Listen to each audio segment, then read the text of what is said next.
ভারতের পশ্চিমবঙ্গের ২৪ পরগনা থেকে গ্রেপ্তার হওয়া আওয়ামী লীগের ৩ নেতাকর্মীকে কারাগারে পাঠানো হয়েছে। রোববার ব্যারাকপুর মহকুমা আদালতে তোলা হলে তাদের কারাগারে পাঠানোর আদেশ দেন আদালত। গ্রেপ্তারকৃতরা হলেন মজনু গাজী, মোহাম্মদ কামাল শেখ ওরফে ইদ্দিস আলী ও মোহাম্মদ মেহেদী হাসান ওরফে মিলন। এর মধ্যে মজনু গাজী ও কামাল শেখ খুলনার বাসিন্দা, তবে মেহেদী হাসানের বাড়ির ঠিকানা জানা যায়নি। এদিকে রোববার তাদের আদালতে পাঠানোর সময় চাঞ্চল্যকর তথ্য সামনে আসে।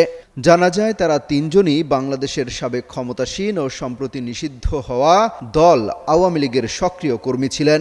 কামাল শেখ জানান তিনি খুলনা বেতকাশীর ইউনিয়ন যুবলীগের সদস্য সচিব ছিলেন। বাকি দুজনও আওয়ামী লীগের রাজনীতির সাথে জড়িত বলে স্বীকারোক্তি দিয়েছে পুলিশের কাছে। গত বছরের ৫ আগস্ট আওয়ামী লীগ সরকার পতনের পর ৮ আগস্ট তারা সীমান্ত পেরিয়ে পশ্চিমবঙ্গে প্রবেশ করেন। পরবর্তীতে পুলিশের হাত থেকে গ্রেপ্তার এড়াতে বিভিন্ন জায়গায় আত্মগোপন করেন, যদিও শেষ রক্ষা হয়নি তাদের। ৫ দিন আগে বিভিন্ন এলাকায় অভিযান চালিয়ে তাদের গ্রেপ্তার করে রহড়া থানা পুলিশ। পরে ফরেনার্স আইনে মামলা করা হয় তাদের বিরুদ্ধে।